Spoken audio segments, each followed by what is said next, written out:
What's up, people?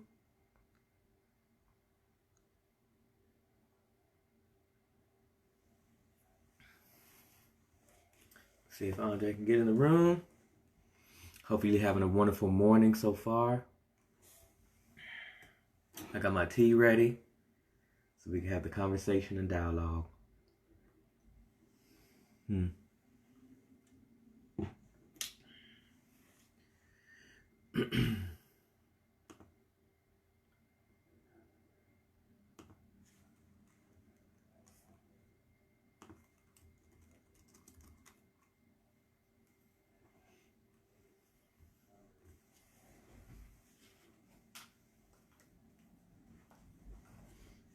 Good morning. Welcome to the room.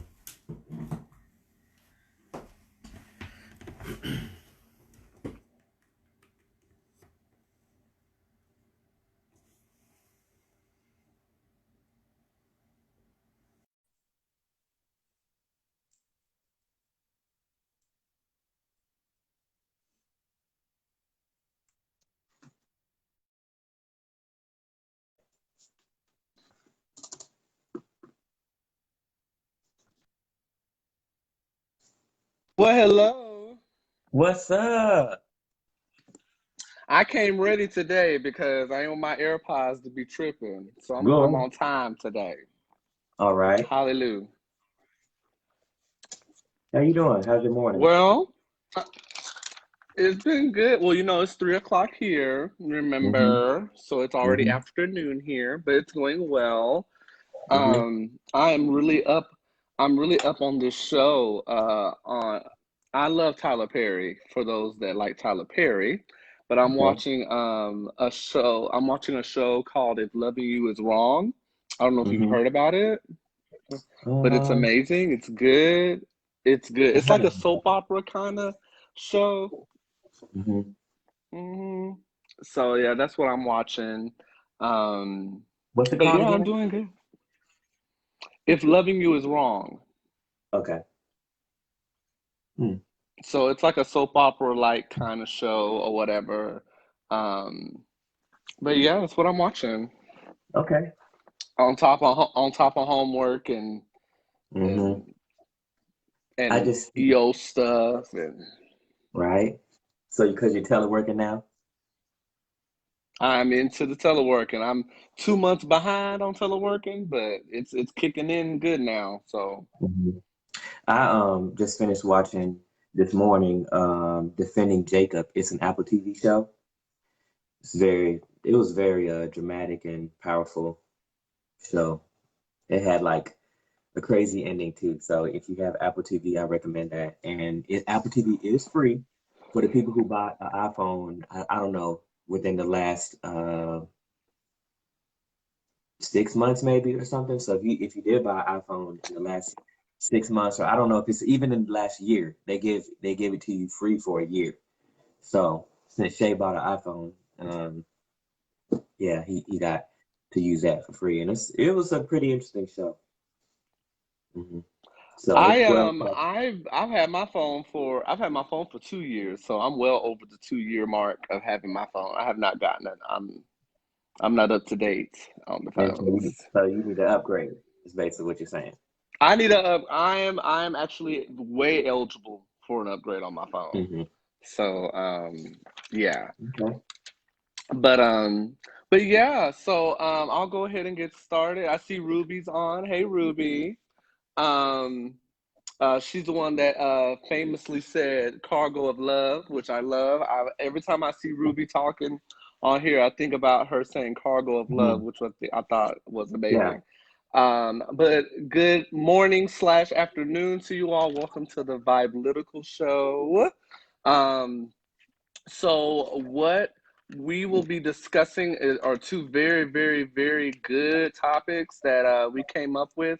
What I will be discussing is moral choice versus logic.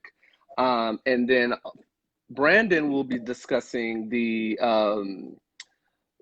scientific race Hmm. theory in detail. He's going to be detailing that, and it's some very good information in that. So, uh, I'll go ahead and get started, Brandon, on my topic. So my topic is moral choice versus logic. And the reason why I chose this topic is because we all know what time we're in right now. We're in a time where there's a lot of things happening that are based upon our emotions and based upon our feelings about what's going on in the world due to COVID-19, which is still running rampant in the midst of all the protests that are going on. So I'm going to be discussing moral choice versus logic. So I want to highlight a doctor. His name is Dr. Peter Singer.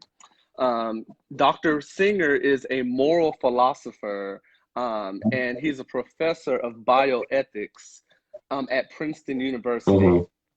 So I'm going to highlight some things that he discussed in an interview, and I'm basically took some notes on what he some of the highlights of what I took from his interview.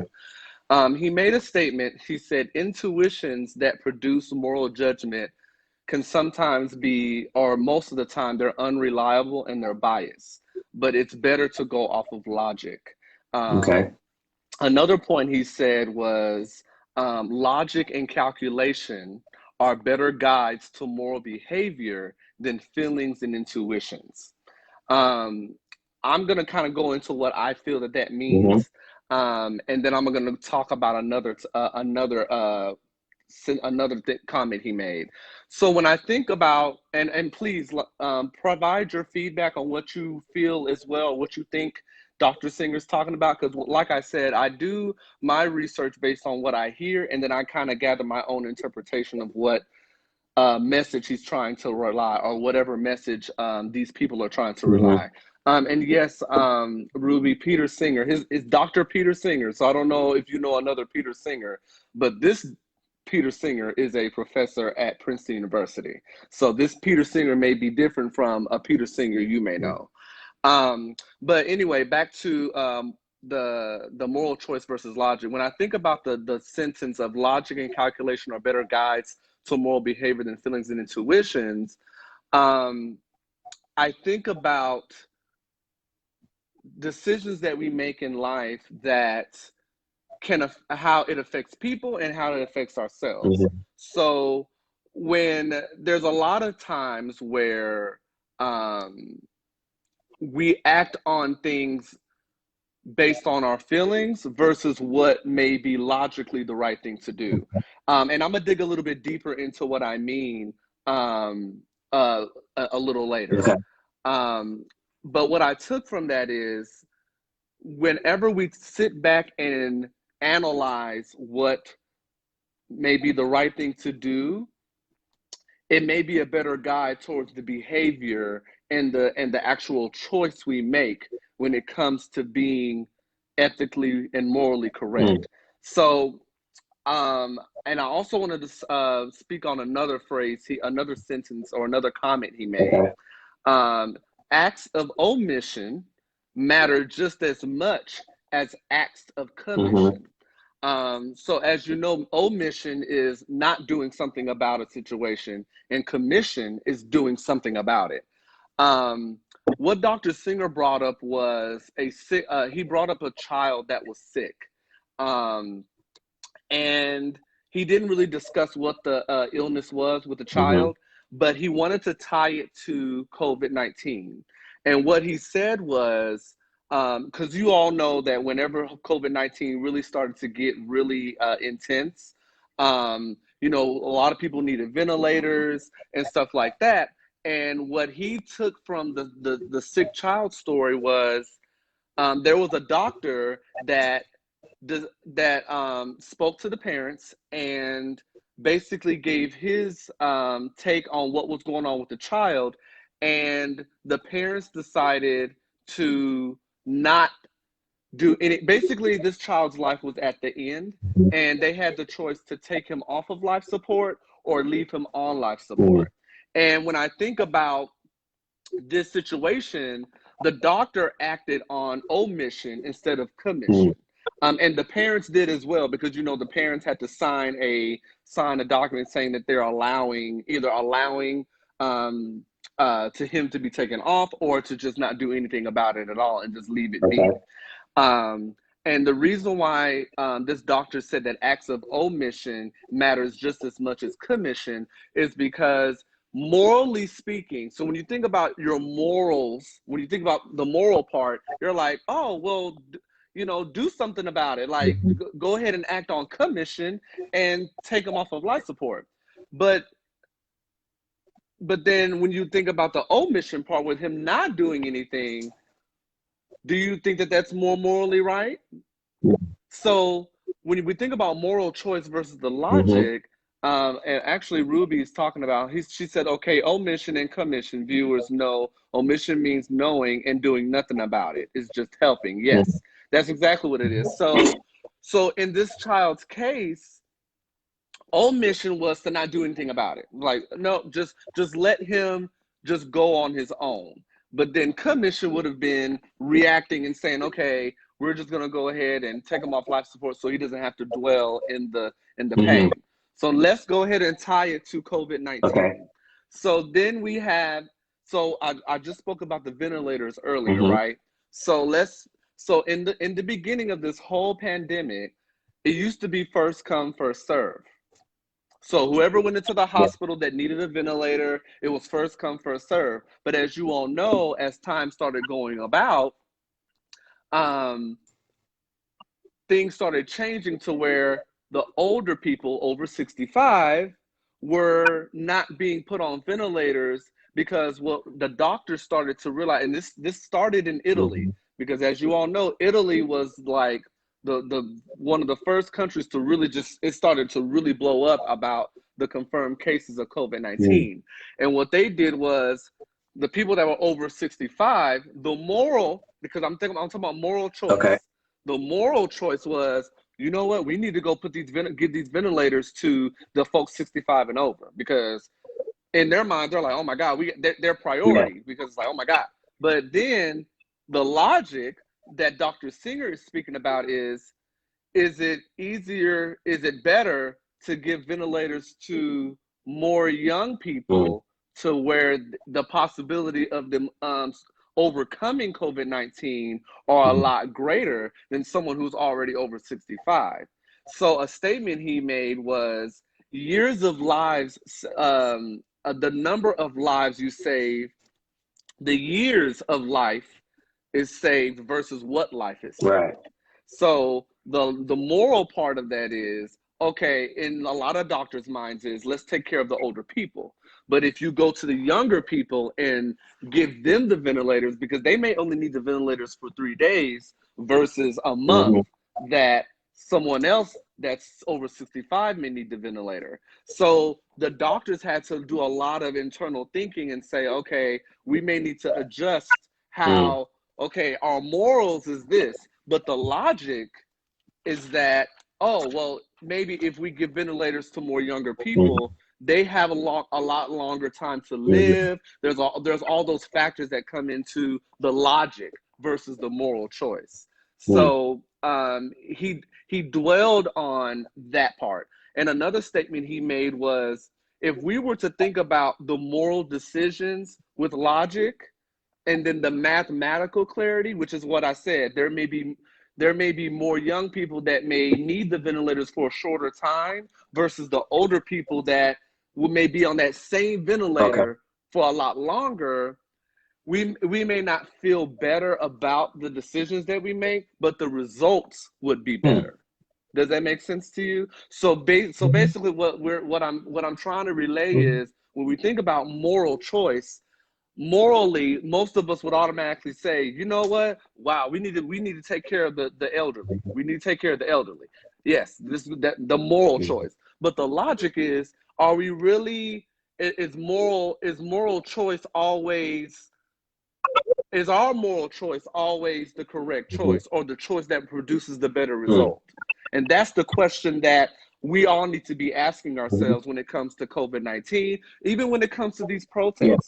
And I'm gonna go to the protests in a moment.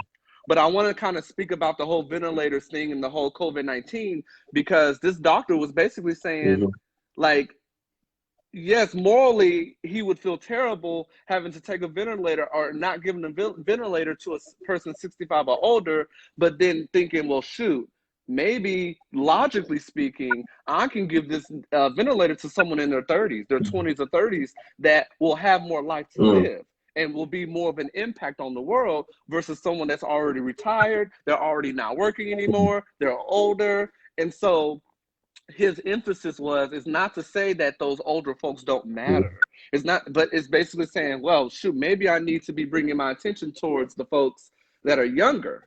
mm. So that's why he was saying moral choice versus logic is very important to think about the number. And I'm just speaking more for Dr. Yeah. Singer, thinking about, okay, the lives, how many lives have I saved with going towards the younger people, and how much impact would that have?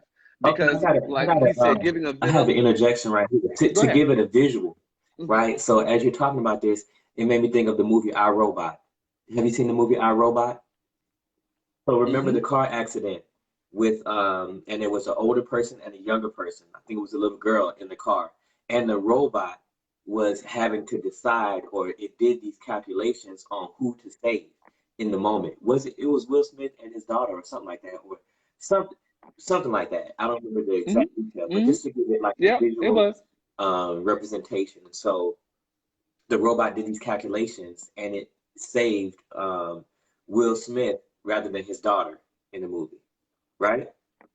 Mm-hmm. Okay, so Mm-hmm. and I guess what as that so that's a visual representation of what you're saying, and I also was thinking about okay how um in this situation did Dr. Singer present it in such a way where one has to lose over the other, or can you have both simultaneously?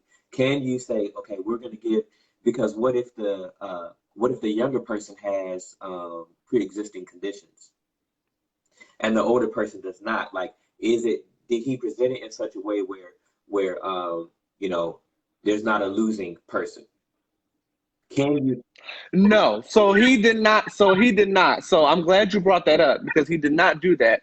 He was trying to be more mathematical with his moral philosophy because he's saying because in his mind he's saying yes, morally speaking, your typical person will take care of that older person prior to that younger Mm, person, just due to the fact of the impact that that younger person could possibly have. Now, yes, looking into the details of the pre-existing conditions and all that, that I think that, of course, for me speaking, Andre speaking, it will play a part in who will get that ventilator mm, first. But what I'm saying is that Dr. Singer wants to express that, and before making a quick decision on who to mhm, help, let's look at the logic of both. Let's look at the logic part of it, and because our moral behavior will feed on the logic, not necessarily just going strictly mhm, morally.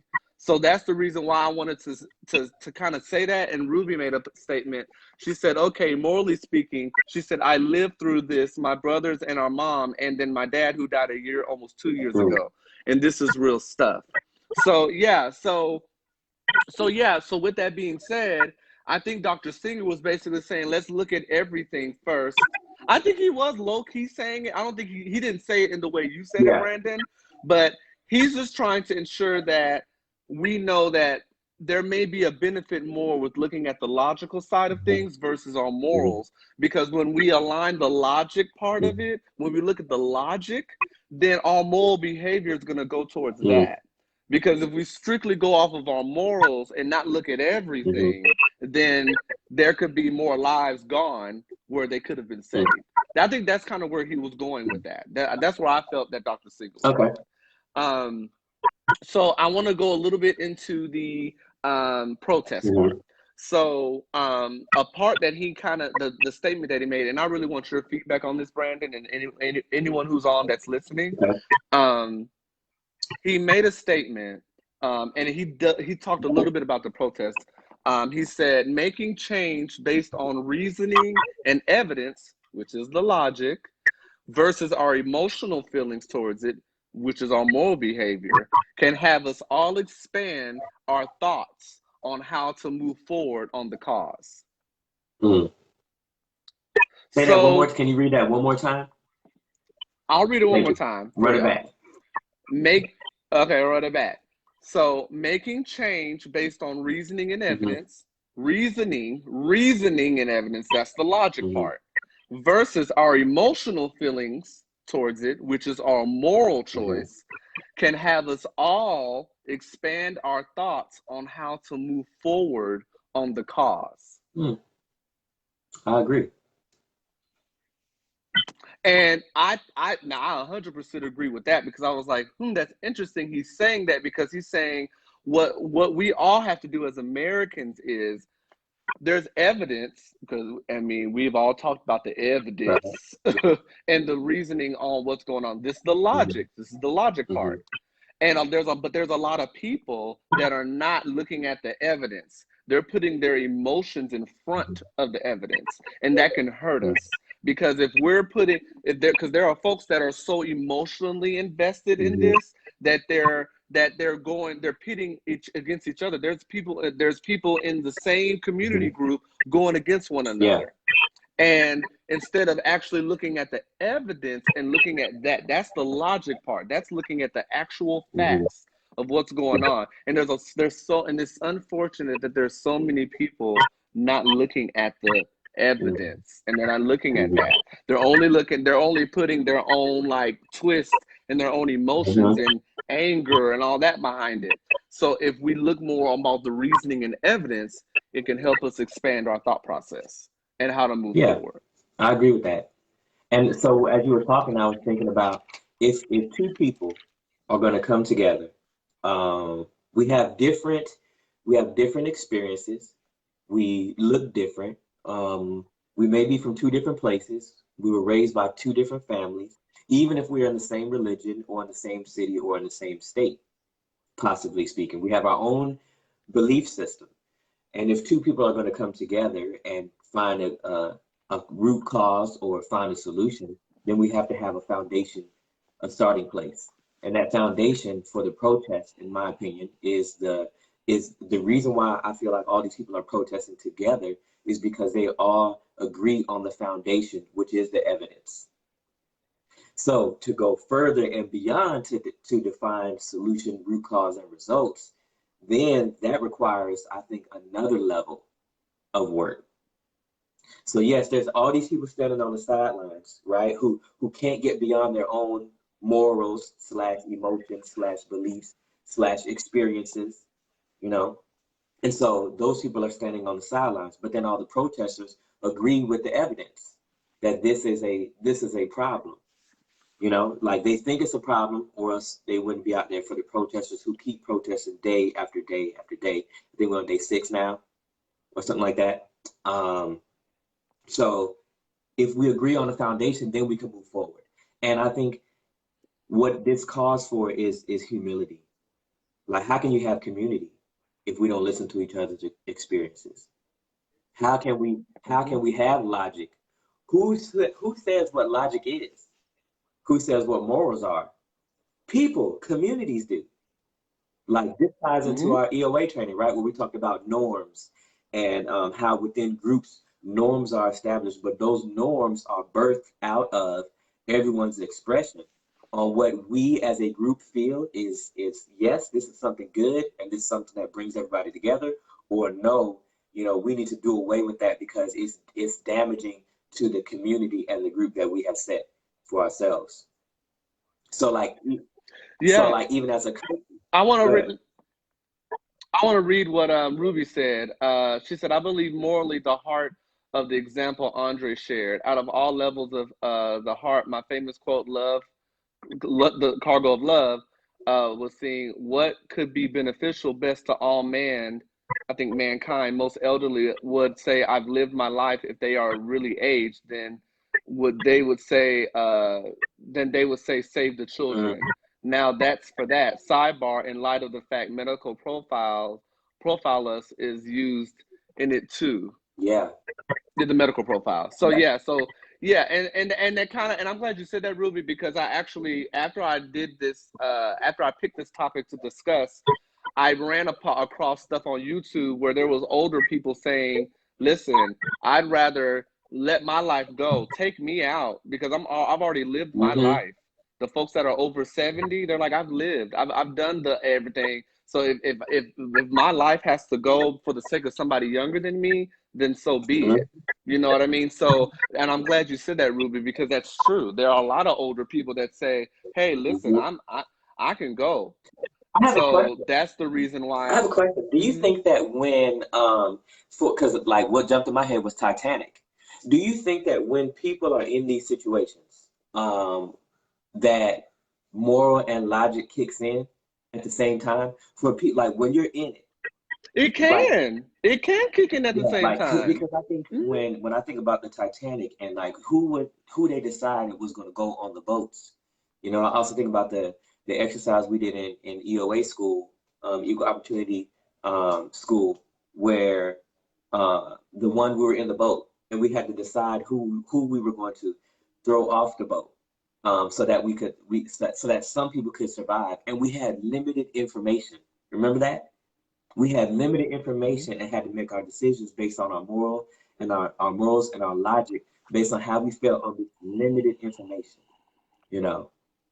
Yeah, And so yeah, yeah. and no, go So, ahead. No, so no, I was no. gonna I Go was gonna ahead, say that please. I think that that limited information, if we were to relate that exercise to the protest, is the people who don't understand the protest, their morals or their beliefs or their experiences are blocking them from being able to see outside of themselves. You see what I'm saying? And so if you can't I'm about to pass see, out. I'm about to so if pass you can't out. I can't. if you can't see outside of yourself, then you can't expand your logic and you can't expand your morals. Um, and you can't expand what is true. And because think about it, for the people who don't understand the protest, I wish we could bring somebody on here who doesn't agree or doesn't understand the protest and ask them, do they not see the evidence? How do you feel about it? Okay, so if you don't like the protest, it's a protest. It's not supposed to be liked. But what does that person also feel about the evidence or the reason? So are all these people wrong? Like Candace Hmm. Owens? Like are all these people wrong? Like does police brutality not exist as an American problem? Like so Hmm. all these people and also globally and Australia, Amsterdam, the UK, London, like and the other countries I can't even remember. Egypt, I think they're protesting everywhere right now. And the George Floyd murder on tape for 8-9 minutes is what sparked this. But it just goes to show that these problems exist around the world within governments, within policing. So it's not just an Yeah. American problem as well. So I think that this is a very good topic on how we can expand and be more human. Be more Yeah. human. And I think that ties into kind of what I was saying about the whole moral choice versus logic, because if a lot of us can look at the logical thing, I mean things that are logical, it will tie into our moral behavior to expand on our on the growth of this country. I really feel that. I really believe that if everyone just took the time to look at the evidence Mhm. and reason with themselves on that, and not only look at their side, Yeah. it's very important to, because I feel like it's important to expand on what you know. I see Alex joined. Hey, Alex. Um, but yeah, I really feel Mhm. that looking the logical part of Mhm. it. That's why when he said earlier, if we were to think about the moral decisions, um, with Mhm. logic, we may not feel better about it. We may not feel Mhm. better, but the results will be Yeah. better. The results actually would be better. And then you're like, oh, well, shoot, I looked at the logical part of it. I didn't put all of my feelings and emotions into it. I didn't do Mhm. that. I looked at the logic, because my logic, if I remain on the logic, then I can really feel good about the moral decision I made. Mhm. It's not necessarily about the moral behavior, but the moral decision. And the Yeah. moral decision is geared more a little bit more towards the logic of it, which is the evidence and all that. So that's Okay. the that's kind of my point there. Ruby made a Mhm. statement. Their choice is that they plant blessings for their families remaining to be helped, like to Mhm. avoid the role of a leadership is used with Brandon, the Titanic. the man approach, as a husband would do, save my wife and kids. You know, the balance of I think she says miracle, and then she says leave self out and see futuristic realities. Mm. Yeah. Yes, and I think we're going to a time where it's imperative. I mean, the political arena, it affects everyone. You know what I'm saying? Like the decisions that are being made are affecting. If I had children, I don't have children, but yet I'm still concerned about the generation that's coming after me. And like what I think what we're talking about is how to expand the humanity that's in us all so that we can come together because the evidence is there. And whether we like the truth or not, the evidence is there. And like being able to accept absolute truth for right now does not mean that it has to be our reality moving forward. If we accept the truth, accept the evidence, I think what Dr. Singer is saying from my perspective is if you bring your moral, you bring your logic, right, and you don't allow one to override the other, but you allow to think, as Ruby said, think outside of yourself, then you can move forward and it will be a better society for all of us. I have a question. Did Dr. Singer talk about the ramifications of not doing this? So I see that he presents the problem. He gives a philosophy. Does he talk about the consequences or does he bring any more weight to that?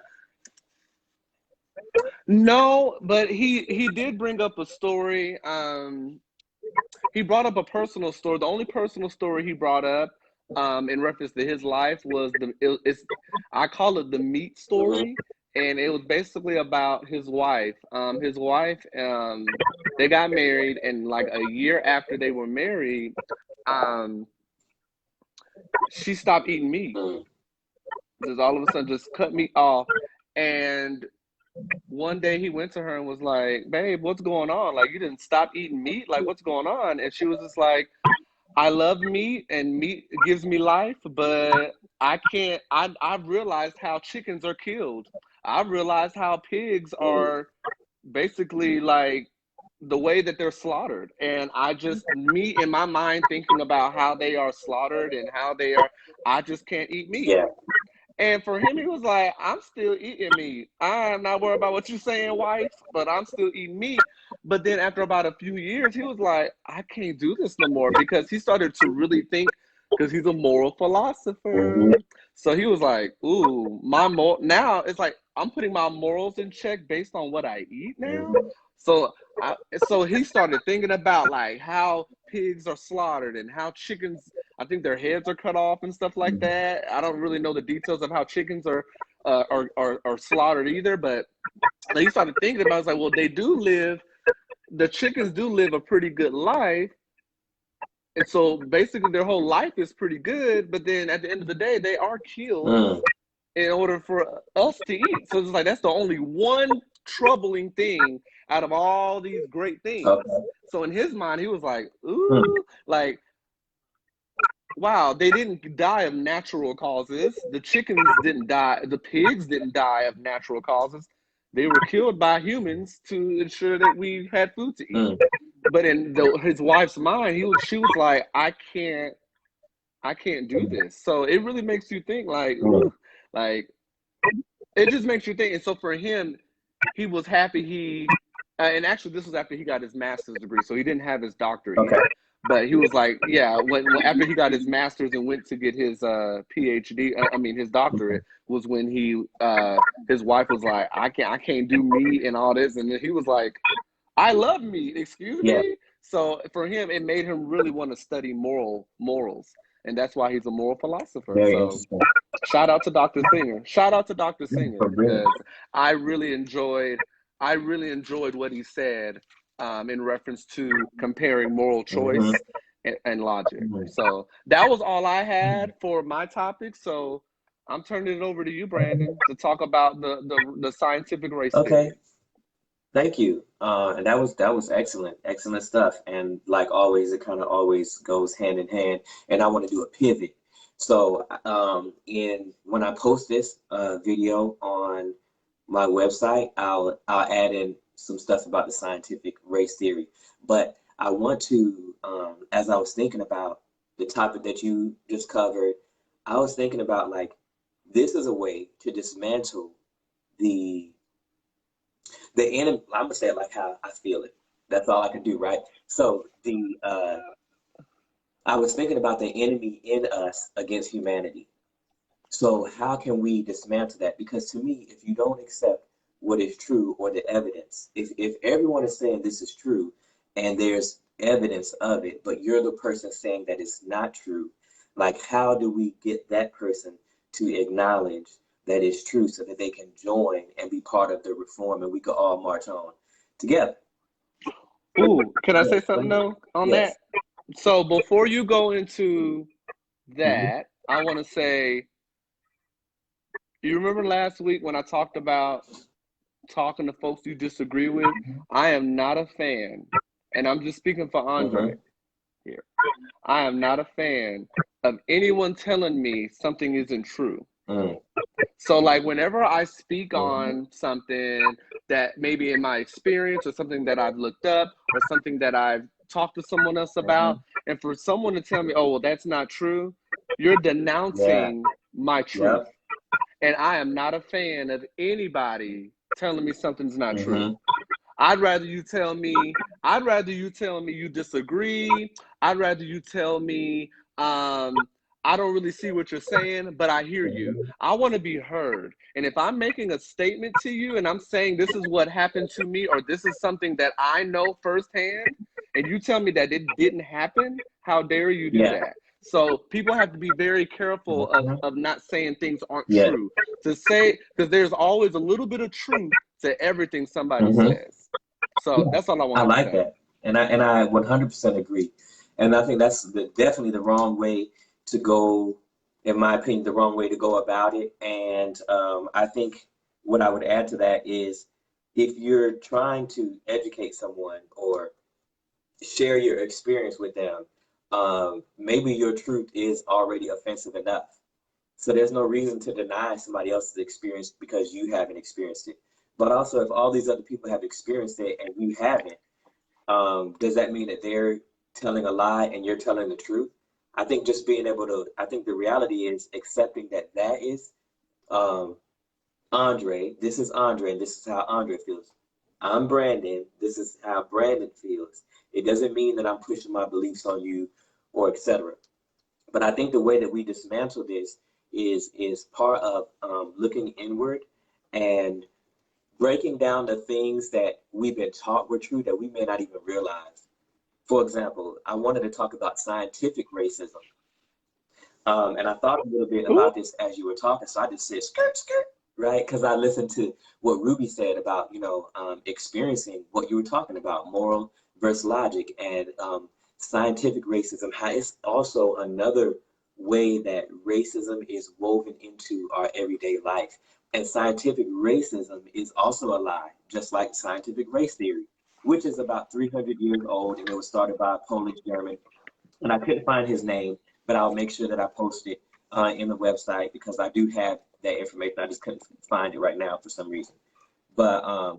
scientific racism, I'm just going to read this a little bit of this. Scientific racism, sometimes termed biological racism, is a pseudoscientific belief that empirical evidence exists to support or justify racism, racial discrimination, racial inferiority, or racial superiority.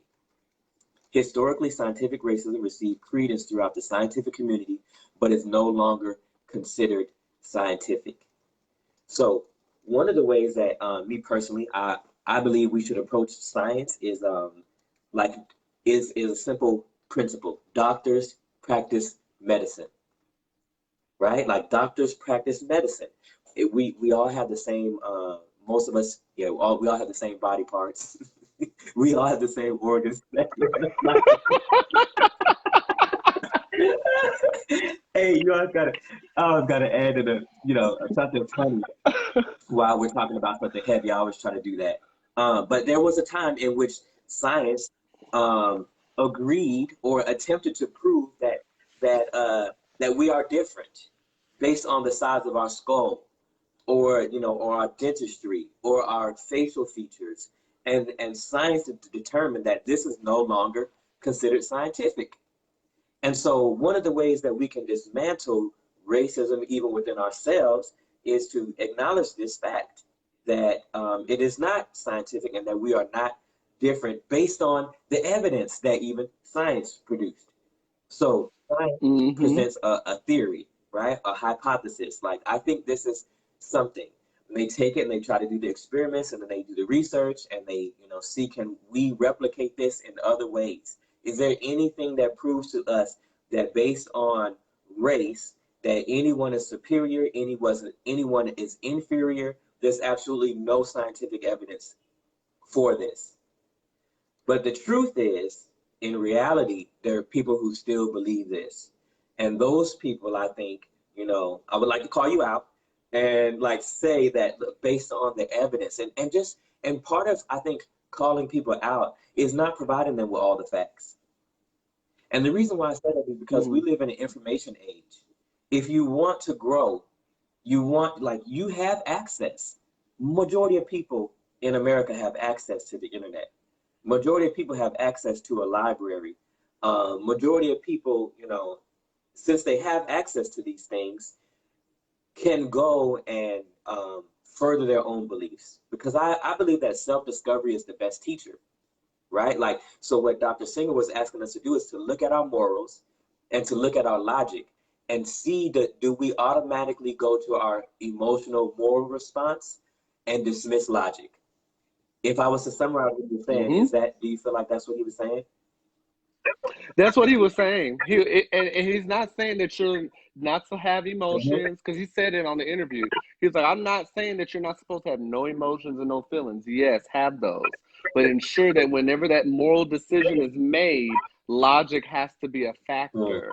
Logic has to be a factor in it because, and Ruby said, perception should be acknowledged and let the cargo of love defend it. That is very true. So, boom. So, I mean, that tied into what I said. So Ruby said, perception should be acknowledged, then let the cargo of love defend it. That is, if that is not right, if that doesn't sum up what I said and then what you said, I mean, like, I don't know what else. I don't know what else to say. But yes, that's very true. Okay, so I love that. And let's give it a little bit more of a time reference. So basically, scientific racism was denounced at the end of World War II. And it, in theory, an action was formally denounced. So it was denounced as a theory and it was denounced as an action, especially in UNESCO's early anti-racist statement, The Race Question. And this was in 1950. And it stated, the biological fact of race and the myth of race should be distinguished. For all practical, social purposes, race is not so much a biological phenomenon as a social myth. The myth of race has created an enormous amount of human and social damage. In recent years, it has taken a heavy toll in human lives and caused untold suffering. Such biological fact has not reached a consensus as developments in human evolutionary genetics show that human genetic differences are often gradual. Just like any other species, right? Just like any other mammal, changes in our biology, in our makeup, happen gradually. And so I don't know, it's crazy. Like, so we have to be, as people, we have to be able to pivot. We have to be able to see outside of ourselves because like if many people are raising children these days. I don't have any, you don't have any. Do you have a desire to have children? I'm neutral. I know that's a terrible It's answer not. to say, in my opinion. I'm not, I don't care if I have kids and I don't care if I don't have kids. So it depends on the partner that I'm Right. with. Okay. So if he wants kids, I'm down 2 is the max. And then if it was somebody that does not have kids, I'm fine with not having kids. So I'm neutral. I'm very neutral with kids. Okay. So, well, and the reason why I ask that is because I don't have children, but I often think and I feel everything, and you know this. Like, I'm an empath, I'm a prophet, I'm a watchman. Like, the Holy Spirit leads me in different things to pray about, and that's what we talked about yesterday, right? We talked about, and I love the fact that Andre, our friendship is built on challenging one another. because we have two different It outlooks. is. We and the way that we talked about yesterday about like truth and what is truth, and the fact that I believe that there is absolute truth, and my belief is connected to my faith. And you brought up, what about the people who don't believe like you? And I think there's some things with absolute truth that are good for everyone. For example, we could say knowing Dr. Singer's teachings on moral versus logic can make you a better parent, can make you a better human, can make you be able to look beyond yourself and be a better member of your community. The same way in dismantling the lie of the scientific race theory that humans are different or somebody is superior than somebody else based on the size of their skull or by their facial features, or their bone structure, or their body type, no, or their genetic code. None of that makes anyone inferior or superior. Each one of our bodies and the biology makeup, right? Our parents pass down our genetic code. Our parents pass down hereditary diseases sometimes, or susceptibility to diseases. But the human body came from the dust. This is Brandon talking. This is my belief that the human body came from the dust and it's going back to the dust. If you cut us open, you will find the same things within us. And I think during this time, we owe it to ourselves to be healers and be on the right side of history, healers in our communities. And so I want to take another pivot and go to, I remember we popped up maybe a week and a half ago. Like, what can we Tuesday. Okay, on a Tuesday. Popped up on a Tuesday. Like, what can we do with everything that's going on right now? We got COVID-19, we have many different things going on in our communities. We have protests going on. Everybody can't protest. Everybody won't protest. Some people aren't going to church because they feel, COVID-19. Our activity is limited outside of the home. So when I think about what we can do, I think number one, timing is everything. Timing is everything. If you're not I'm a praying person. If you're a praying person, I ask you to pray about timing, because there is time for protest and there's time to, like, okay, we're done protesting. Let's move forward with our plan and our strategy. I also think maybe the way to have the greatest amount of change, which would also feed your spirit to keep going and to keep believing in the world and to keep seeing the good in the world, right? To be able to uplift and edify. The way that in which we could do that is to be connected to other members in our community. Often people who may be less fortunate than us, or people who think differently than us. Because if we want to be people who celebrate and put this into action, what Andre talked about, morals versus logic, and also eliminating scientific racism. If we're going to do these things, then we're going to have to be in the community. Like, we're part of a small community, which is our household or our family. These people are the people that see you every day. So where do you think that you would have the most impact? Do you think you would have the most impact if you go to Washington, D.C. and you march? Or would you have it's not about right and wrong in this situation. I'm just talking about morals versus logic and practicality as well. Would you have more impact in going to Washington and marching, or would you have more impact in your local community? The local community. Probably like getting involved with city council, showing up to the meetings and the hearings. And I'm calling myself out on this too. Like, these are things that I definitely plan to do when I get to Maryland. And I think so for me, it's about timing as well. Because these things might not be good to do right now at this moment. But if you plan and you have your strategy, maybe these things will be things that you can implement, in the fall or before the new year. Or, and for me, I'm a praying person. So I pray and I ask God, okay, like, when do you want me to enact this strategy? Okay, I have this plan.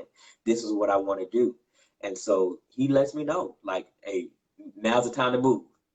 Remember what Ludacris said? Yep, Jim said, Jim said local. Think global, but work locally. Yes. Yeah, perfect. Hmm.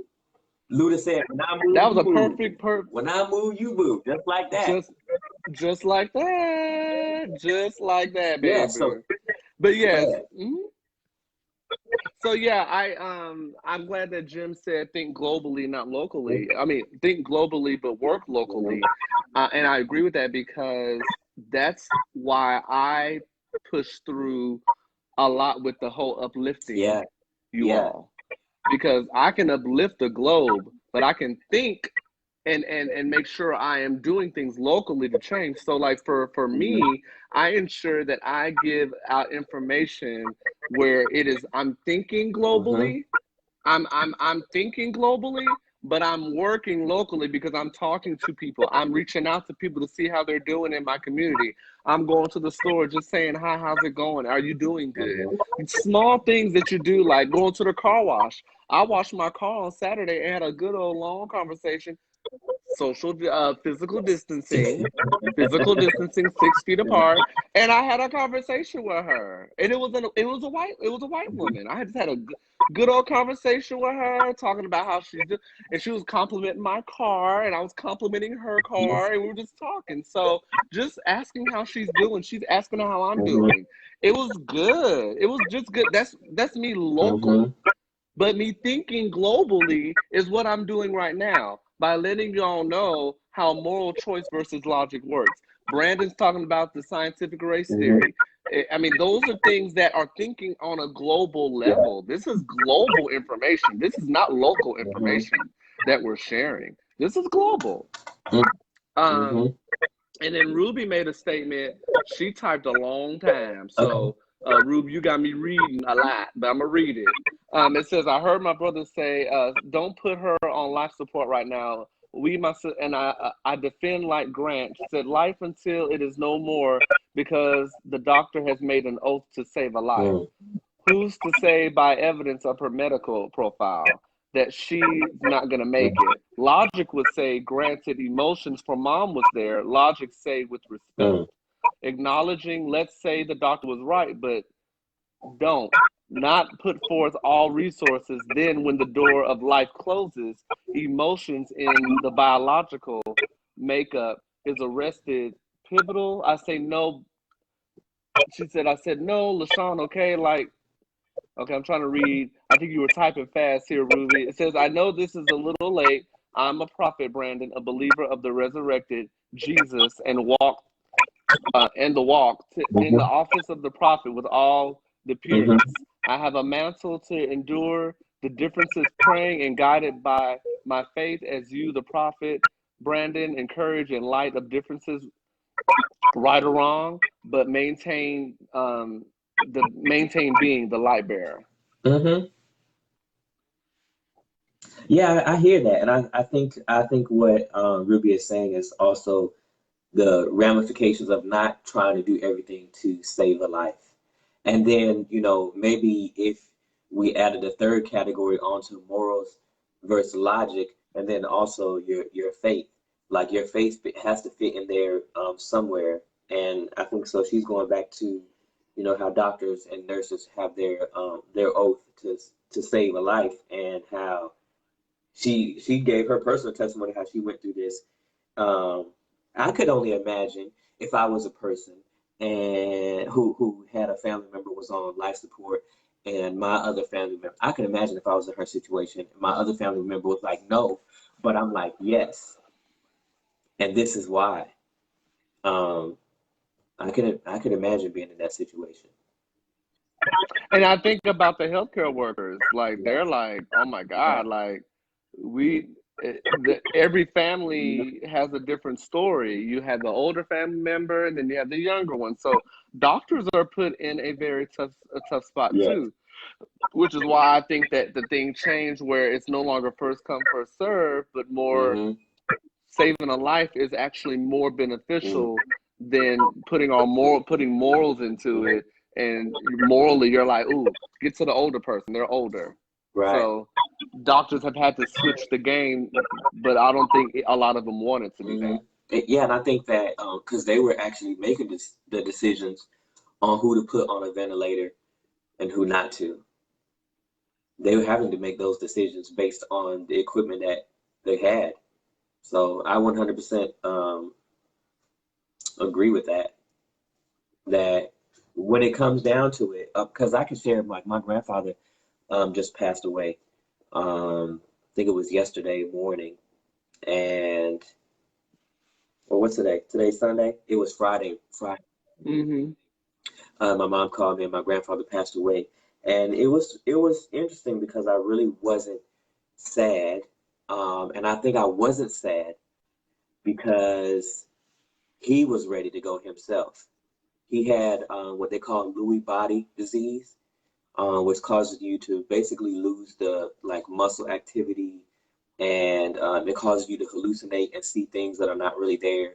And a lot of times these Lewy body disease and dementia kind of look similar, so sometimes they get misdiagnosed, and they continue to deteriorate in their ability to even move around, do simple things like feed themselves, so he didn't want to live like that. And he and my grandmother were together for over 40 years, and he was a great man. Like I still have a Bible that he signed for me and gave to me.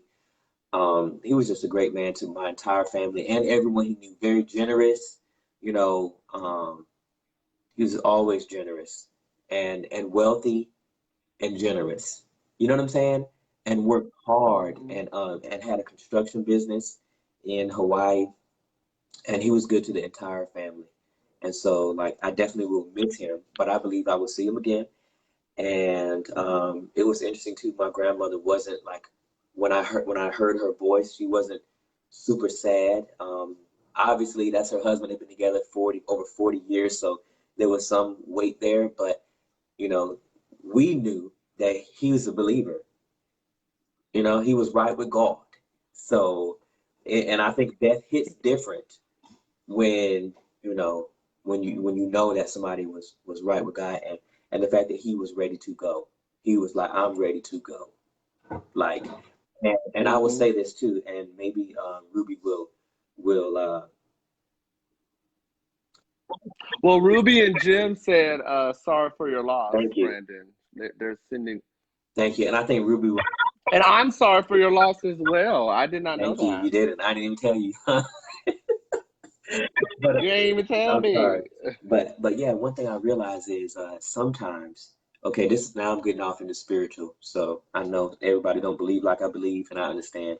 But this is my experience. Sometimes people hold on to their living and they stay on this earth because somebody is keeping them here. You know what I'm saying? Like I do believe in that, and so when it comes to morals versus logic, that was an excellent topic, Andre. You did a wonderful job expressing all of that and picking out those points.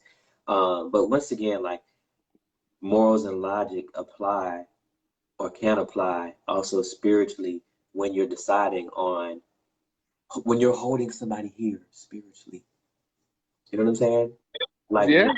Hey, Najeli, I see you, girl. when, I'm saying hey to Najeli. like when they're ready to go and you don't want them to go. That's a hard thing. If anybody's ever experienced that, that's a hard thing I can imagine for them to go through. Yeah, and that's the reason why I made that statement about the doctors put in a very tough spot too, because it's like, oh my God, like, but it's deep. It's deeper than what we know. For those healthcare workers, it's crazy. Yeah. Does anybody have any like any more questions or comments? Peter Mejia, um, uh, Peter Mejia said, "Is that supported in the Bible that people keep their lost here?" So what I'm saying is when someone is ready to die, and I'll just go straight up with it. Like I believe that my grandfather he was ready to die, but my grandmother was not ready for him to go. That's in the manner of which I'm speaking. I do believe that the Lord gives life and the Lord takes away. And I do believe there's grace and mercy, and he extends life and satisfies us with long life, according to his promises. And people's lives have been cut short, biblically speaking. And so that's what I was kind of explaining on um, how you can hold your loved one here when they're ready to go. You know what I'm saying? Because think about it. The scripture says, okay, now you're going to make me preach. The scripture says he will not. No, Peter, Yeah, he about to yeah, make you preach. That I ain't know. me. So that's what I'm saying. So the scripture talks about how he will not put more on you than you can bear. And death and grief is a hard thing. And it takes sometimes people a while to recover from these things. So I believe that our master, our Messiah, would make sure that we are ready to handle these things and give us a little bit more time, because I know for a fact my grandmother prayed like a little more time, a little more time. Yeah. So Yeah, Peter said, "Biblical, your spirit goes up to the Maker." agreed, Um, agreed. and then Jim, and then Jim, and then Jim says, "Sometimes the body is strong, but the spirit is stronger." Yeah, agree with that. Yeah, and I'm talking about while the person is still living. I'm not talking about after the person has died. I was speaking about while the person is still living. Oh, okay, hmm okay. So I mean, this has been an excellent another episode, another one of Vibe and I appreciate everybody's feedback. And I'm not necessarily trying to close it up, but I'm just feeling the airwaves. And Oh, okay, airwaves. Um, but yes, I'm not necessarily closing it up right now either. But we want to thank you all for tuning in to Biblitical. I I want to also say that me and Brandon have said this a lot of times. There may be times where we'll go on live together during the week as well, because I know that on Sundays, and we both have talked about this offline, that on Sundays not everybody's available because they're with their families and with their kids and stuff like that. But we may go in the middle of the week and just pop up at night. So just kind of be watchful for us and stuff like that, online. But yeah, we may pop up next week during the whole, um, in the middle of the week, to kind of have just a pop up, not to necessarily talk about topics in particular, but we may just pop up and just say hello to you all and get your feedback and read your comments. Mhm.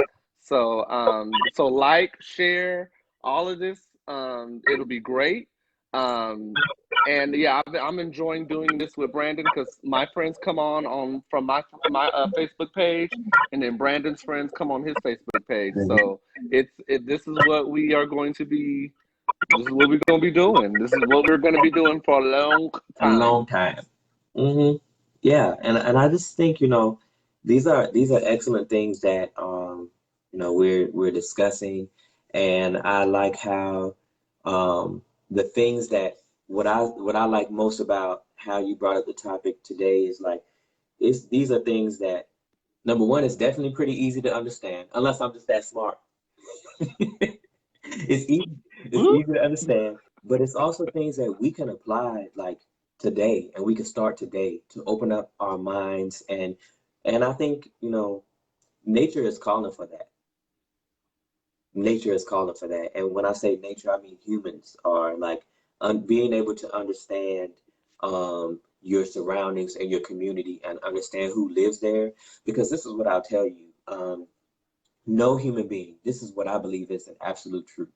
No human being is designed to carry the weight of their own burdens. Another way I could say that is every human being will be crushed under the weight of their own burdens. Any human being who is fully sane, make a disclaimer, who is fully here, fully sane, who loves, who gets angry, any human, will crush under the weight of their own burden. What is that? What am I saying? I'm saying that we're not meant to go through this life alone. Like we are to be connected to community. We thrive best when we have cheerleaders, when we have people who understand us, when we have people who can understand our emotions, our logic, and our practical decisions, and like And Peter said he loves talking Bible. hey, me too, all the time. And so what I just said is the absolute truth. That when it comes to bearing one another's burdens, that is actually scripture, and I didn't even use scripture, but it says, that we are to bear one another's burdens. The scripture does say, and by this they will know you are my disciples, by the way you love one another. So what is love? Love is bearing one another's burdens, helping each other meet the needs of one another, and ultimately being in relationship, and yeah, like Peter, he just said, unity in the Lord. Yes, that is an absolute truth that for every human, whether they believe in the Creator or not, or Christ or not, it is evident. I mean, that's why we have counselors and psychologists, and people like Dr. Singer who study these philosophies that if we apply, our lives will be better. Yeah, and I want to read what Najeli said. I missed her comment. My bad, girl. She said, my grandpa was ready months before he passed. He actually told me on my last trip that I will not see him again. Then he died 3 weeks later without being sick, but he was 97 years old. Some people know when they are ready to go, even if the family is not ready. Yes, thank you for sharing. Mm-hmm.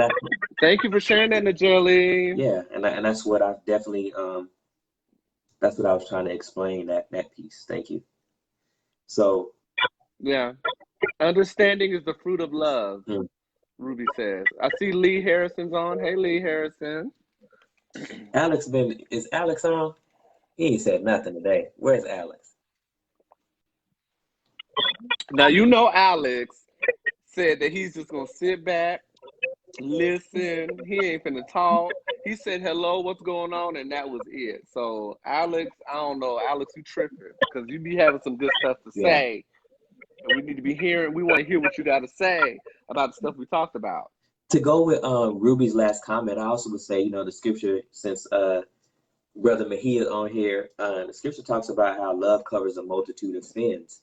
If you ever want to see people, what causes people to change, what I've seen in my lifetime, what causes people to change is love. And that expression of love, like expressed love, causes people to change. I've experienced this in my life. And Andre, have you experienced like expressing love towards people who sometimes don't deserve it? Who sometimes... Ooh, well, I am...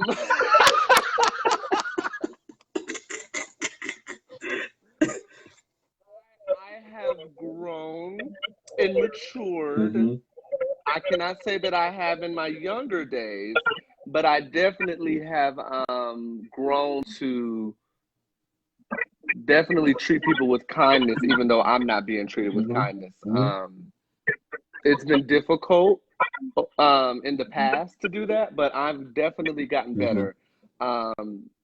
It's hard though. It's hard. It's hard being kind to someone that's definitely going in on you or disrespecting you. I always try to turn a blind eye, or I always try to circumvent the situation as much as possible, but by keeping my peace. But I mean, for the most part, I have. I can relate that. I mean, that relates to everything we just talked about. So from morals and logic, because morals would tell us there are some things that you're not going to get a pass on. Like, you're going to get this work. And that's the logic. Okay. That's not the moral. That's the logic. But it could stem from our belief system.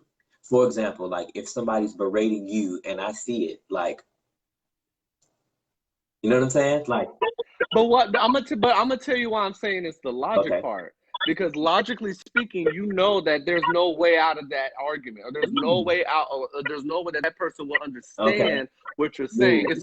They're not even open to hearing you. So the logic is that. So my moral choice should happen after. My moral decision is after I've calculated that thought. After I've calculated and said, I'm not winning with this one. So my moral choice is based off of the logic part. Like, I'm not. That's why he was saying, Dr. Singer was saying moral choice. no, look at the logic. The logic is this person is not receiving you. He or she is not receiving what you're saying. So then my moral decision is I'm gonna walk away because you're not hearing me. You're not hearing what I'm saying. Okay, I like that too, and I think that's a good way of explaining it. You better educate me.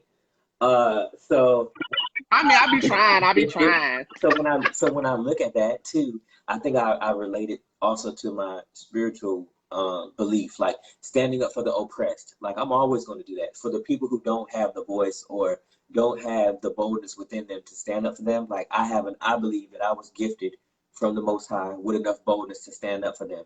Now you're absolutely right. How I do it does have I do think about the strategy in which how I do it. Sometimes the initial response is like, nope, you're not going to do that. Sometimes it is walk away. Sometimes it is filing a complaint or whatever. But I think, nevertheless, for me, the strategy is always going to be that I'm actually going to do something. I'm going to do something. Like I'm going to do something. And I think if we could drive that point home today, like with this knowledge, like please do something with it. Like allow, research these things. Allow this to help you better understand your community and why people are protesting. Allow yourself to be liberated from the lies so you can acknowledge the evidence of what we see happening. And I just want to say too, like as another pivot, like police brutality is not a black and white issue. It's a policing in America issue. We have to understand, I think we should come together. I don't want to say we have to understand, but I think we should come together and understand that these problems are paramount to the fabric of our societies and communities. Like the reason why I said my strategy will always be to do something is because what is the counter if we do nothing? So if we sow a seed, we can expect a seed to grow. If we don't sow a seed, we can expect weeds to grow and just take over everything. Yeah, because Peter said it's a balance between moral and logic, and knowledge is knowing, and wisdom is the how to do it. Agreed. And then Ruby says, love is distinguished in every area of himself, for humanity will know there is hope that he is here. Hold on for change. Amen. And I would add, I mean that like be that change, and what does that change look like? If I'm embodying what I want to see, what does that look like? And I think it means that is the challenge within that I challenge myself with, and how I interact with people. Because guess what? It's easy to love somebody. Ooh, I got a point. Okay, so what you just said right there, Nigeli and I had a conversation about 2 hours ago. I don't know if you on Nigeli, but I had a conversation with her, and we were talking about the media and how the media is only promoting and only talking about the riots and looting and the crazy stuff going on with these protests, but they are not talking about the peaceful protests. Yeah. The only way I'm able to see a peaceful protest is through celebrities that promote and talk about it, or friends on Facebook that are there that are peacefully protesting. So I'm like, dang, like there's a lot of peaceful protests, but I'm like, the media can skew what's going on in America, though. The media can really skew that. So I just wanted to put that out. Agreed. Yes, and like to add to that, what I've seen, I watched a lot of news, every channel, from Fox and all that, and sometimes these people are surprising. They're very surprising, and they are talking about how the protests are peaceful. I mean, I don't watch MSNBC, CNN, Fox, all of the major ones, RT News, Al Jazeera News, CBS, NBC. While I'm doing homework or whatever, I'll just be like clicking. I'll watch one for a little while, then click on another one. And then also I'll watch like Unicorn Riot, Seattle Times. And then there's other independent media journalists on the ground who are covering it, and they're on YouTube and Facebook as well, and I've watched them as well. And I got all this time because Shay's also in chemistry class, so he's doing. So he is like Oh. busy all day long. So I'm like, okay, I'm just gonna pray about what's going on. I'm gonna intercede for what's going on in the country and around the world, and also be aware of what's going on. Because in my opinion, like I don't even feel the need to say all police aren't bad. I mean, because to me, just Brandon, that's like saying something that we obviously don't need to say. It's not a good cops are not a problem. Good cops are not a problem. But I'm gonna say it. All police are not bad. But the issue is the ones who break the law don't face the full extent of the law. And what I've seen more often in these protests is that the police are the agitators and the aggressors against peaceful protesters. Now, that's what I've And seen, from the two kids in Atlanta. Have you seen the two angles of the videos? There's two angles of the videos when the police went up, broke their windows, tased them, is yelling at them to get out of the car while you tasing the man though. There's like no call for that. Like people walking down the street, not protesting, like walking home, and the NYPD walking right next to them. And when they are, parallel to them, spray them with pepper spray, tear gas. or tear gas or pepper spray. It's real. It's orange. It just look hot, like it just suck all the oxygen out of you. So that's what I see, and I'm not bashing the police, and I know that's because there's also police who have took a knee, and I think in Miami, there's other places. The whole Miami Yeah. PD, the whole Yes. Miami So PD. this is in itself. I'm not just trying to highlight the bad, so I will say the good. Like yes, and then there was another sheriff. I can't remember where he's at, but he like gave a whole speech. I think he's the town sheriff or something. Well, he's the The police police chief. chief. There's been Where police though? You chiefs. remember where? There's been police chiefs. I don't remember where, but I'm just saying there's multiple police chiefs that are speaking out in a good Yeah. way. So it's not just Also, him. That's what I'm saying. But it's not out in the media. Like Peter's saying, they're all about drama, promoting violence and hate within the races. Like it's crazy. Like and to add to what Peter just said, like that's the reason why last week I wanted to highlight the positive because the media is only letting us know. And like I said, there's nothing yeah. wrong with exposing the crooked cops. It's nothing wrong with that. Please continue to do so, but you need to also provide that balance. I wonder if it's Report that balance I too. wonder if it's a timing thing because as a person who has watched like everyone, I think maybe it hasn't been on every news channel, but they have talked of like I do remember The main ones. The main ones. See, no, the main Well, ones. I do remember the chief of police for Houston. He also gave a speech and was out there with protesters, and he was covered on. Where was that at though? Where did you find that? An article? Or was that on TV? Okay, you might be right. I don't know. You see what I mean?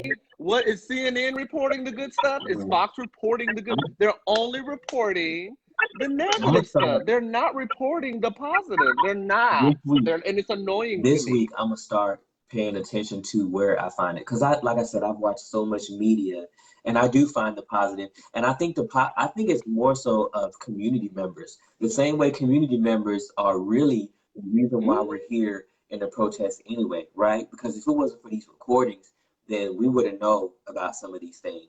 And so, which I am fine with. I'm fine with blasting those people. Please continue to do that.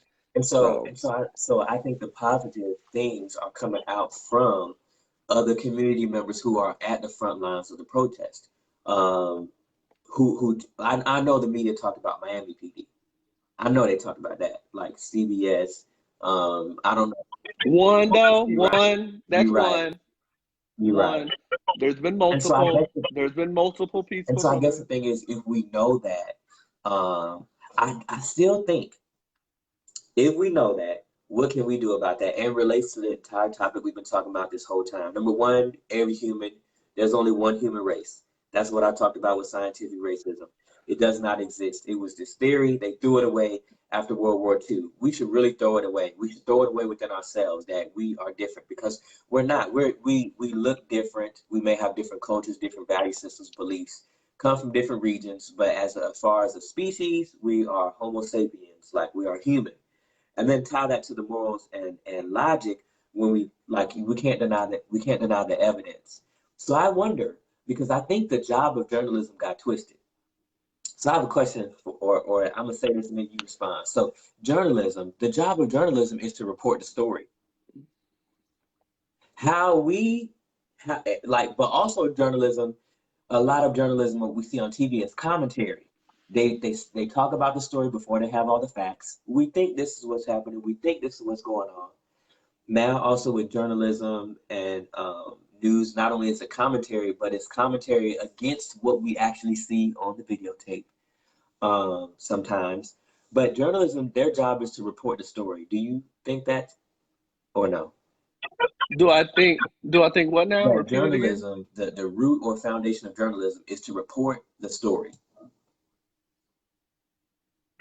That's what journalism is for. But there's a lot of journalists that are I hope there's no journalists on, but I'm gonna say this. I'm not saying about all of them, but I feel like some of them it's all about word choice.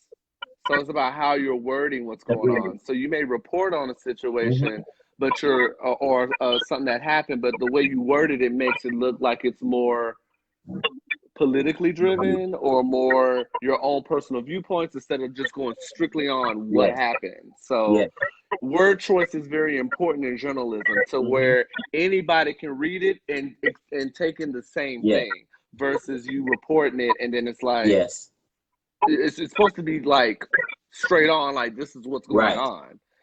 Because Peter said journalism was supposed to report and expose. And then Ruby says diplomacy. Yes, I like it. And the reason why I brought that up is because like we do know all these other things about the media. So I think also within that, we have the personal responsibility to send out the... Peter says also to investigate. Peter said also to investigate. And so if we know that the media is going to do, because I don't think the media is the enemy. Like, I think the problem, one of the major things that got involved with media is just like everything else. When money gets involved, you know, when big money and corporate interests get involved with things, they sort of take a turn for the worst, and they have an agenda to them. But since we know that, we have a responsibility to share that good news. So this week, you know, when you all come across a good news story, share it. I've started to do that. You know, I've started to look for good news and share it, because I share a lot of investigative. I share a lot of every video that I saw this week of police and protesters, whether it was good or bad, like I shared it. And most of it was just things that other people have shared on their sites. And I shared videos of protests where people were actually there in Seattle on the front lines. And I just think that I started to share my thoughts and ideas too, more, which I kind of haven't done on social media. Usually I would just post articles, but I started to share just different things to make people think. And so I could be more of that spoken voice in the community, because the wonderful thing about what we're doing right now, Andre, this reaches around the world.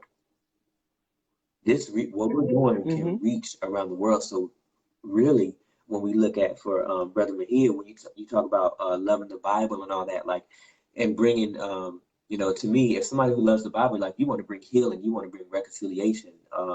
And so one of the ways that we're doing that is through these lives, you know, and posting them on different websites and sharing them. So if, you know, y'all definitely feel like you're being blessed, please share this conversation, because that can really, really help bring out a different... Yeah, because Ruby says when we hear celebrity gossip, we run and check it out. Be that way with everyone and everything. And then Peter says, yes, exactly. The love of money is what's driving this country down, along with racism and broken systems. Yeah.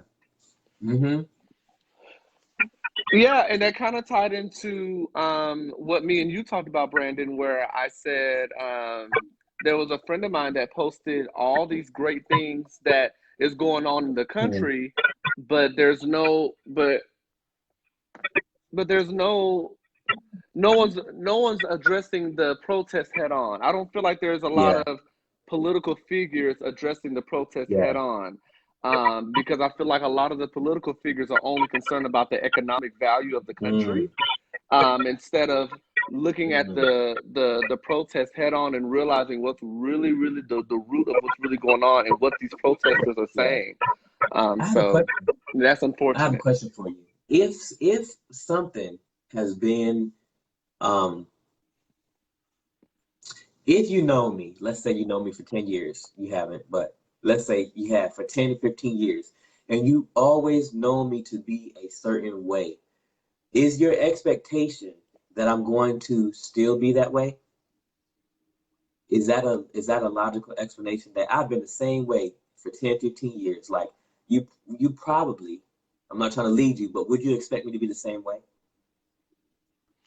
I would, but it depends on what you experience in your Mm-hmm. life that will elevate you for the better. So if it's a Agreed. positive Hmm. experience, or if there's a habit that you want to get rid of and you've been doing it for 10 Yeah. years and then you get rid of it, it's kind of like smoking. When you smoke a Mhm. cigarette for 10 years, and I know if all the 10 years I've known you, you smoking and then you stop, it's a possibility that you can stop Hmm. smoking. Agreed. Okay, so that was probably that was like a good question, but I couldn't think of an analogy what I was trying to get to, so I'm just gonna make my statement.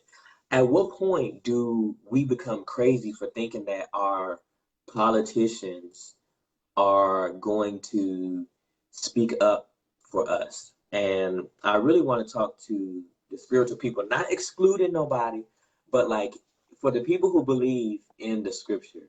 Like if, and I said this before on live, like if the church, if the believers, the people who say they worship Christ can't get racism right, how can anyone else?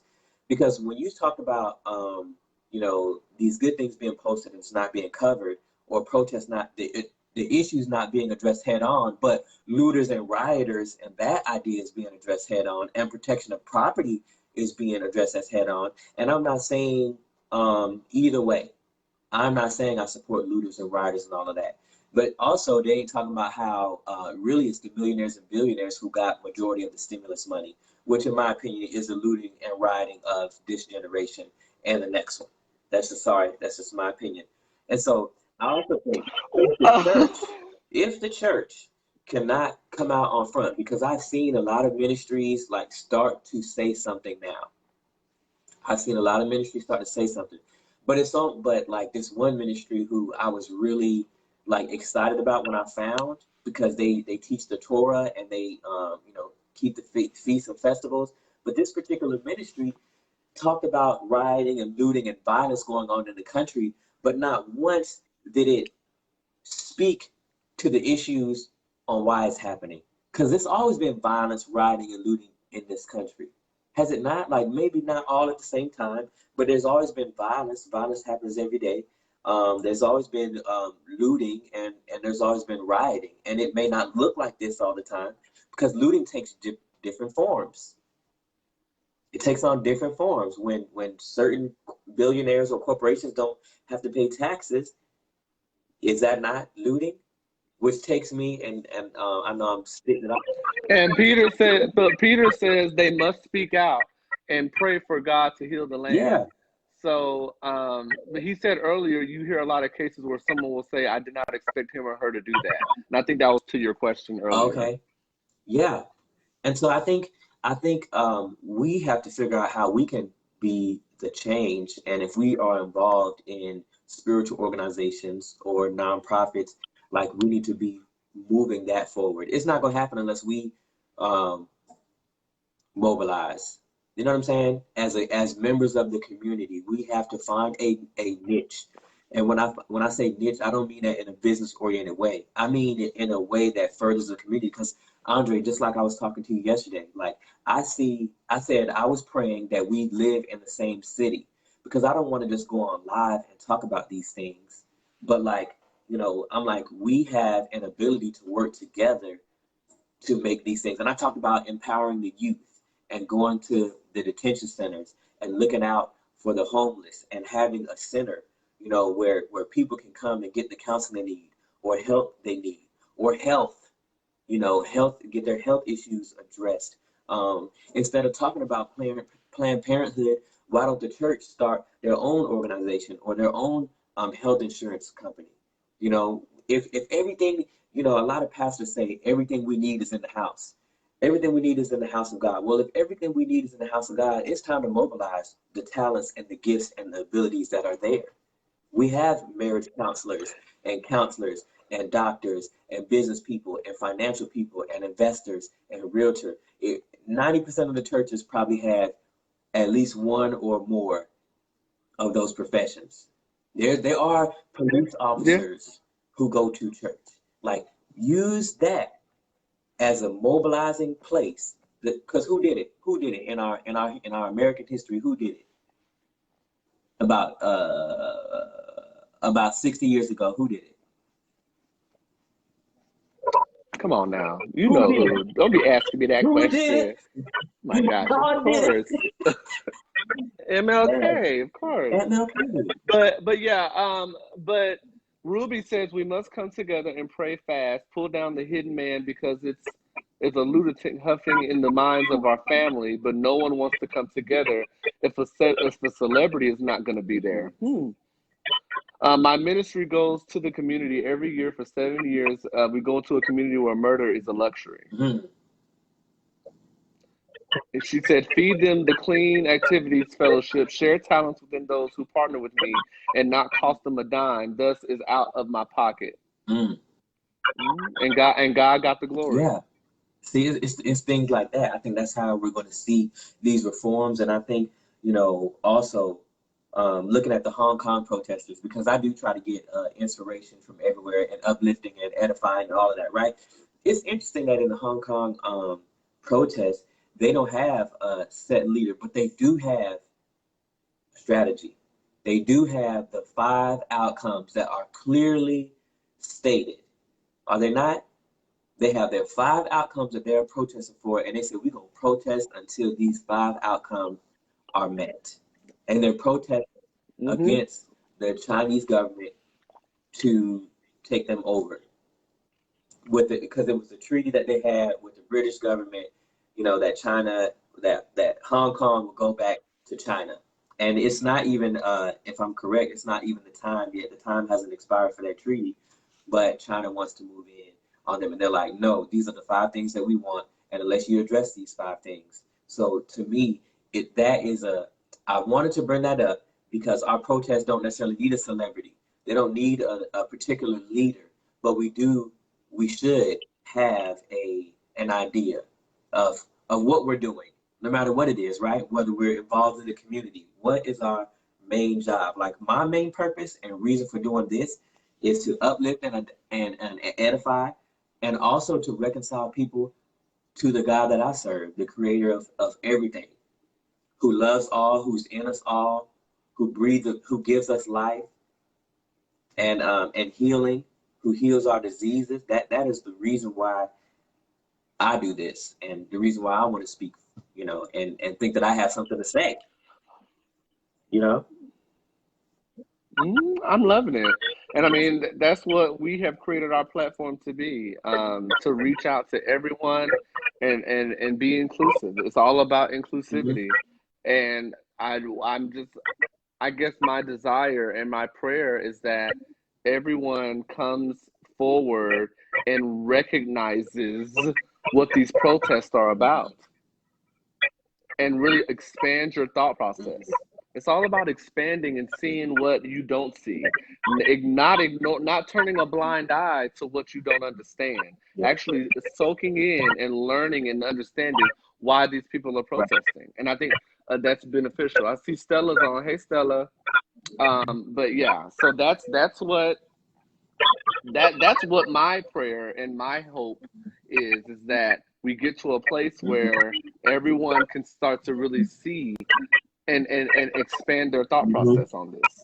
Because Peter says our goal in the scripture is to make disciples, baptizing them all in the name of the Lord. Yeah. And I think to get there, there has to be some type of common ground. There has to be some type of foundation. And to me, I think that what we talked about today was how to establish that foundation, a better way to do it. And it seems like, that's the sort of like the common theme. I don't know if you're doing that on purpose, Andre, but everything is relating to community building and relationship and family and how that can be enhanced. Because let's face it, I would ask Peter, like, you're not gonna make disciples and reconcile people to the Creator, if you're not kind, if you're not loving, if you're not in community, like if you're not accessible, and if you don't have a common established platform, if you don't have a love for humanity, you're not gonna do that. And if we are going to talk about Christ and exemplify Him, then He said to pray for your enemies, to pray for those who spitefully use you. Like he said, I'm going to put my spirit in you so that your capacity to love will be beyond the human capacity. That's what we're talking about. We're talking about moving beyond yourself. And in my humble opinion, I think you need God to do that, because the human reaction is if somebody goes upside your head, is for you to go upside theirs. And in order to be able to override with knowledge, in order to be able to override that, that human characteristic, and to embody the love of Christ, I think you need His Holy Spirit. Like, that is what is going to change our community so that they reflect a place where we all would want to live. Cornel West said some amazing things this week, in my opinion. He talked about the American experiment and how it's looking like, and I don't think he was being a pessimist by saying this, but he was like, it's looking like the system cannot reform itself. Like, we are in need of reform, and we've been in need of reform. And he also talked about the fact that, yes, though progress has been made, it is according to his faith that he believes that until the least of these are taken care of, then we still gotta beat our drum until the least of these is taken care of. Just because a few more minorities or a few more Black people, a few more Latino, or a few more people have made it into the upper class doesn't mean that the least of these are still being left behind, or that systemic racism or institutional racism or any of these things have really gone anywhere. We don't look to the success and judge off of the best of our nation on how good we're doing. Like, right now, you kind of crazy if you look at the stock market and you say the economy is doing well. That's ignoring the evidence, right? That's ignoring the evidence when the unemployment numbers are very drastic. And jobs they talk about the number of jobs that are not coming back. And so to live in this false identity, what is that going to produce? Because the reality is, some of us need to think about the homes that we buy, and we need to buy a home in which we'll be able to take care of our relatives, or maybe our brother or sister's children, or maybe we need to take care of our parents. Like, we don't know how, things are going to look in this economy. But if we're not paying attention to anything and we're like, oh, the economy's good, look at the stock market. Ooh. Hey, Curtis, I see you, Curtis. Curtis is online. Ruby says, to me, the protest is the noise of the baby crying. The baby will cry until they have received the hand of comfort, attention, and so forth. And I agree with that. And that's kind of what I stated earlier about the fact that there needs to be attention drawn, the true reason, the logic behind what is going on with these protesters. Instead of putting your feelings and emotions into it and saying that it's dumb that people are, because there's people saying that it's dumb to protest. Some people saying it's stupid. What are they doing protesting? It's stupid. I mean, they have a right to protest, but it's stupid. No, are you really looking at the reason why they're protesting? Are you really looking at the root reason? Or are you just sticking to your false identity, like you said, Brandon, where you're just not even considering what's going on? You're not even looking at the root. You're looking at face value, and you're only internalizing what you want to internalize and not really digging deep within yourself. And And I think So there's a certain piece of us that it's like if I give you dignity and respect, like I'm really restoring my humanity. You know what I'm saying? Like I'm really, it means that I really care about myself. If I'm able to give you dignity and respect, it really means that I'm acknowledging that we are the same. that's Yeah, it. right. And that's what there's a lot of people Hmm. that are not that are thinking these protests are Yeah. dumb. And I'm like questioning like my friendship with them. And I'm seeing it on my social media, on my news feed. And I'm I would like, ask those people, like, ooh, so you really I've going in seen some like, people try to get at the logic of those people, like who brought up the Boston Tea Party, and it was like an A, B, and C, and I posted it like, how do you think about the Boston Tea Party? Because to say that there's no reason to protest and protest is only, you notice. I will say this, since we did blast the media, let's go on and blast them some more. Look, a lot of the ooh, media has been covering the rioting and the looting part. But in more than a few videos, majority of the videos I seen, I saw police cracking down on peaceful protesters, pushing old folks down, pushing women down. I mean, these 6'2", 200-pound police officers pushing women down. And guess what? A whole group of them kept walking. Like, but yet we're supposed to honor and respect the people in authority. But guess, because they're police officers. But what about when police break their oath? The problem is not good cops versus bad cops. The problem is that cops are not facing, when they break the law, they're not facing the full extent of the law like you and I would.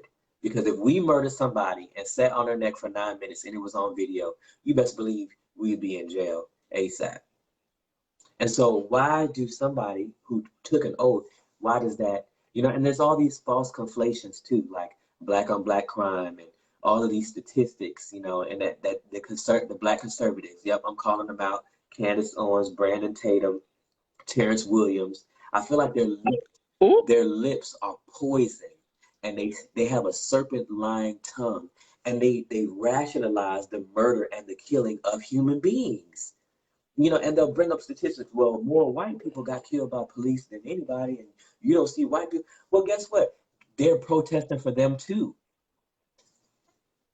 You know what I'm saying? Like it's like people will, in a time where we have so much access to information, people love the comfort of their own ignorance. And we are online today to help those people and give you all ways into where you can help them and post things on your social media or have conversations with the people you work with. Because chances are you work with some people who think that the protests are stupid. You work with some people. Chances are, I mean, how many people have been blasted this week? From firefighters to business owners. How many people have posted on their social media? On their business. I mean, it says everything on your social media. It says when you work. It Brandon, says, don't get me started. Don't get me started because for me to have a friend on Facebook post a joke about folks posting a black square on their Facebook page, I just can't. Like I'm just like, and it's a joke, and this joke is from a black mhm, person. So for me, I'm like, what is going on? Like, are you really just making a joke off of somebody trying to emphasize that Black Lives mhm, Matter? So right yeah. now I'm sitting back. Like I don't post as much. Mhm, So I know some folks that are Brandon's friend are not my friends, but on my page I don't post a mhm. lot. I post a lot of uplifting things and like stuff that goes on. I don't really post a lot, but I sit back and I look at my news feed and I'm like, ooh, people are really Who they are. exposing Yeah. themselves. And I don't, Expose it. Oh, my Peter says, "What is the square?" So the square, I'll explain a mhm, little bit about what the square is. So the square is basically saying that Black Lives Matter. It was on Blackout Tuesday. I don't know if you knew about the Blackout Tuesday, but there was a Blackout Tuesday where you're only supposed to be talking about how to give back to the Black communities. And you're not supposed to put the hashtag Black Lives Matter, but it is basically emphasizing that Black lives do matter and that you're not going to stream music, you're not going to look at anything, you're not going to, all you're doing is doing research on on blackness basically and on what's going on in the Black community. So it's it's and donating money and all that. So the Black Square was for Blackout Tuesday, to bring emphasis and knowledge to what's going on in the Black community. Mm-hmm. That's what the Black Square was Mm-hmm. for on Tuesday. So if you notice, your news feed was probably filled with folks changing their profile picture to just a black screen. That's what Blackout Tuesday. That was on last Tuesday, or this past Tuesday that just Mm-hmm. passed. So there was a joke that one of my friends posted on social media, kind of laughing at the fact that people are posting black squares, but not knowing why it was happening, or not even asking the question. So. Mm-hmm. Yeah, and I think, I think it just goes back to calling good evil and evil good as well. I think it's just as simple as that. I mean, because think about it, like a protest, a peaceful protest, if it was a bad thing, why would that be in the Constitution? Like call it and to want to call protesting evil and conflate rioting and protesting together, you know. I mean, I understand rioting. I don't condone any type of violence. Um, but that's why I go back to that George uh Free State of Jones, the movie Free State of Jones, where they talked about in the movie like there was some Confederate soldiers who stole corn. I gotta adjust my camera, I'm sorry. Who stole corn. Because remember during that time they could come and take 10% of basically, what they needed to survive from whoever, from other Americans. And so they came and stole the corn. And so Matthew McConaughey and his little like militia was full of white people, whites and blacks fighting against them together. So they had been robbed essentially because they took all the corn. And so then they ambushed the Confederate soldiers. And they don't ambush them like, oh, we're about to go to war absolutely right now. They're just like, you know, um, they put the fear of God in the Confederate soldiers at the time. Because I mean they stopped the horses and all that stuff. And so they were going away with the corn. I'm sorry, I'm taking a second to get my story out. Um, so while that's happening, I'm trying to remember exactly the way Matthew McConaughey stated it, because the lieutenant of the Confederate soldier, he was a lieutenant. He said, "Would you kill a man? You gonna kill us all over some corn?" And he asked him. He was like, "So if you stole our corn, we don't have nothing to feed the hogs. If we don't have nothing to feed the hogs, we don't have nothing to put in the, I guess some word that means like the meat cellar. If we don't have nothing to put in the meat cellar, then we die in the winter." You see what he just did right there? So it's about, like you talked about earlier, we just talked about journalism and tying all of that, all the things we've been saying back all the way in. It's about the way that you express or try to in an attempt to understand what somebody's saying. Because essentially the what Matthew McConaughey was saying is y'all are committing murder by stealing from us, because we will starve in the winter if you take our corn, and you took all of the corn. So tell me who's committing murder. So once again, if we're gonna Mm-hmm. talk about looting and rioters, look at how Congress just passed. Who did this money go to when it came to the stimulus? When it came to the PPP and all this stuff, like trillions of dollars that goes to help the Mm-hmm. average American. These jobs are not coming back. So how is the economy doing well right now? So it's all in the matter of how we choose to interpret the story. We already, And they'll blame it on COVID-19 yeah, though. They'll say, "Oh, yes, coronavirus kind of they messed that sure up." will. So they'll blame it on that. Ruby says, "I feel if America protesting could come together, a band of new history would be penned." And then Peter says, "Woe to those that say good is evil and evil is Yeah, good." that's great. And then and then Ruby brought up the Boston Tea Yeah, Party. exactly. And She said, "I feel something is rising here. America is warring against America. Anything that happens now in society is going to be geared for the next protest." I feel that the ball is rolling downhill. Mm-hmm. So, and but I still want to make my statement in addition to that, Ruby. Though I hear what you're saying, I still want to also highlight the ones that are peaceful protesting and the cops that are taking a knee, because there's still a lot of good. There's still a lot of good happening, but I'm not against reporting on the craziness that's going on. I just want there to be a balance of reporting, because it's imbalanced right now. The reporting of what's going on in America is imbalanced. Mm-hmm. It is. It is, and it has been for a while. And I think a lot of that is really counterproductive to ourselves, right? I mean, think about what I just talked about with Free State of Jones. Like, how you view that determines how you view the people. And I think, barricading ourselves in ignorance just because somebody fed it to us, we have a responsibility. Don't eat it. Don't soak up all of it. I listen to all of it so I can know how to respond. But while they're saying it, I'm like, that is BS. Like, I listen to Candace Owens. I listen to Ben Shapiro, Brandon Tatum, Terrence Williams. That's how I can say they all got a serpent lion tongue, because nothing that they say is in line with reality. They twist numbers, and that's what Satan does. He comes and twists facts and twists the truth, and then Mm-hmm. serves it up to you and gets you thinking in these philosophies and that these ways of thinking are correct because one black person said it so. Five, like, But you know the reason why. But you know the reason why Candace. I don't know them other folks, but I know Candace mhm. Owens. But I feel like people like her and the other folks you mentioned, they just want to be accepted by white Yeah, and I people. think I also think it's for money too. And what's interesting is, They want to be, yeah, they want to be on their side so they can get all the riches and the.